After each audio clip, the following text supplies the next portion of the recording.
പതിവ് പോലെ തന്നെ അമ്മ ഞായറാഴ്ച ബ്രേക്ക്ഫാസ്റ്റായ അപ്പവും സ്റ്റ്യൂവിലേക്ക് നീങ്ങുകയാണ്. പക്ഷേ ഇന്നത്തെ സ്റ്റ്യൂ എന്ന് പറയുമ്പം മട്ടനാണ്. ഒരു 1/4 കിലോ മട്ടൺ മാത്രമേ ഉണ്ടായുള്ളൂ.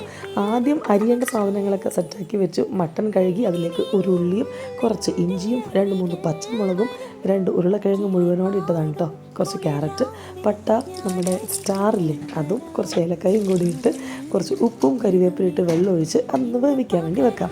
അപ്പോഴേക്കും നമ്മുടെ വട്ടയപ്പവും കിണ്ണത്തപ്പം എന്ന് പറയുന്ന സംഭവങ്ങളൊക്കെ റെഡിയായി അവിടെ വന്നിട്ടുണ്ട്.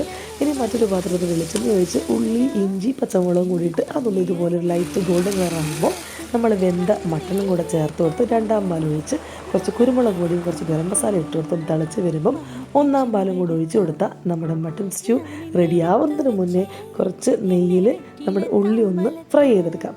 അതും കൂടി ഇട്ട് കഴിഞ്ഞാൽ നമ്മുടെ അപ്പത്തിൻ്റെയും അതുപോലെ തന്നെ ബ്രെഡിൻ്റെ ഒക്കെ കൂടെ കൂട്ടി കഴിക്കാൻ പറ്റുന്ന ഏറ്റവും ടേസ്റ്റി ആയിട്ടുള്ള മട്ടൻ സ്റ്റ്യൂ റെഡി. എല്ലാവരും ട്രൈ ചെയ്യുക.